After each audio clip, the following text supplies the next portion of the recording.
આજે ધોળા દિવસે કંજરી ગામ ખાતે આજે જે મારામારીનો જે બનાવ બન્યો છે જેની અંદર 3 જેટલા વ્યક્તિઓ છે તે ઈજાગ્રસ્ત થયા છે, જેની અંદર એક વ્યક્તિ છે તેને ઝાયડસ હોસ્પિટલ ખાતે દાખલ કરવામાં આવ્યો છે, અન્ય એક વ્યક્તિ છે કરમસદ મેડિકલ ખાતે છે અને અન્ય એક વ્યક્તિને આણંદ ઓર્થોપેડિક હોસ્પિટલ ખાતે દાખલ કરવામાં આવ્યો છે। શું હતો સમગ્ર મામલો અહીંયા આગળ જે ઉપસ્થિત જે જોનારા વ્યક્તિઓ છે તેમની સાથે જાણું છું। જી વડીલ, આપનું નામ શું છે?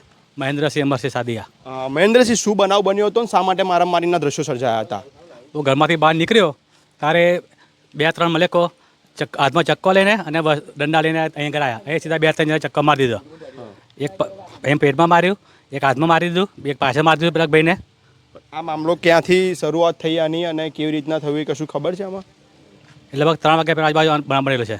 3 વાગ્યાના આજુબાજુ। હા, કેટલીક મહિલાઓ પણ આપણી સાથે જોડેલી છે, આપણે મહિલાઓ સાથે પણ વાત કરીશું કે બેન પોલીસવાળાનો સાથ છે, પોલીસવાળાનો એ લોકોએ સાથ આપ્યો પોલીસવાળાએ। હા, એ ભાઈ તલવાર લઈને બહાર નીકળ્યો તો પોલીસવાળાએ કશું એક્શન લીધી નહીં ભાઈ ઉપર।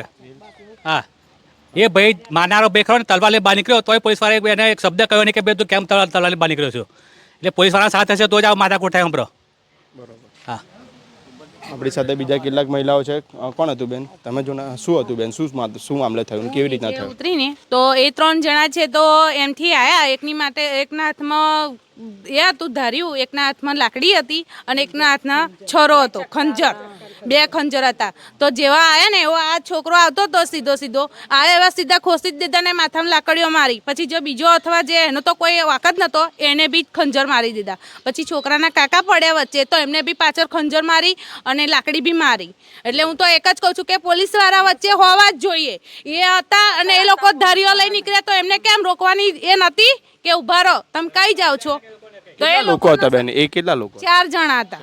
હા, 4 જણા હતા। જી બેન, એવું કહેતા મારો મારો મારો એવું કરીને બધો કિક્યારી કરીને એ લોકોએ બરાબર મારી અને અમારા છોકરાઓને નીચે પાડી દીધા। અને એની દાદી જુબેદા ખરા ને એ લઈને આવેલા, એ છોકરાને એટલું બધું માર્યો ને છોકરા પાછળ ગઈ, છોકરાને મેં ઢહેડ્યું, છોકરાને ઉપર હું પડી, મને 4 લાકડી મને મારી એ લોકોએ 4 લાકડી, એને ખંજર કોઈ તોય મેં જઈ પછી મારા દિયર ફિરોજ ખરો ને એને મારવા ગયા તો એની જોડે ગઈ અને એને પાછો છોડા ગઈ તો એમને પાછળ ખંજર વાગ્યો।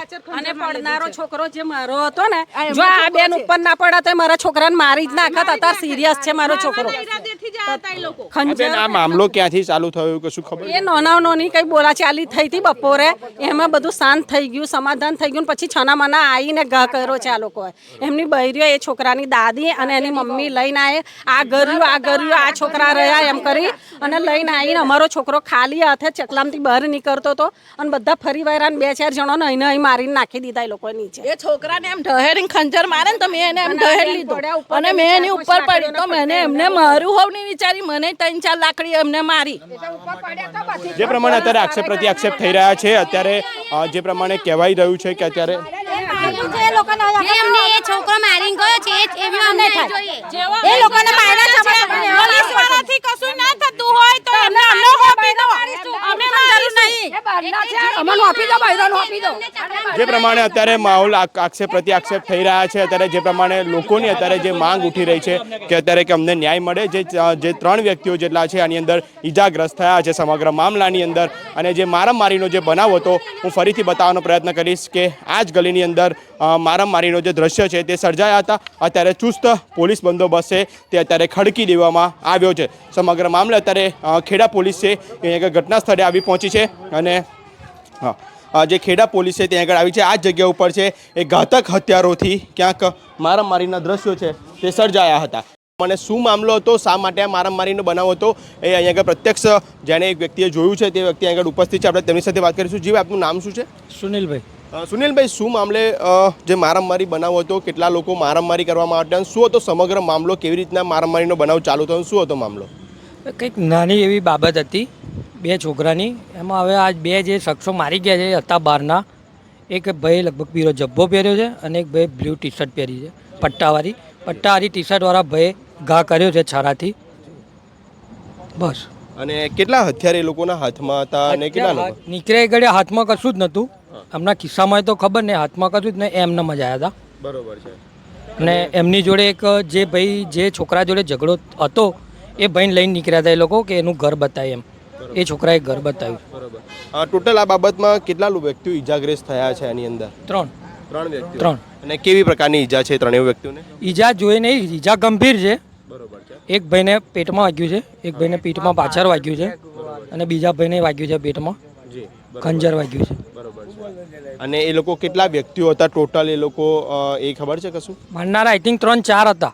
3 જણા હતા. હા ત્રણ જણા હતા. તમે જોયું હતું? હા હા. શું હતો મામલો? કેટલા લોકો આવ્યા હતા અને કેવી રીતના મામલો, શું લઈને આવ્યા હતા એ લોકો? 3 જણ હતા, હાથમાં હથિયાર હતા.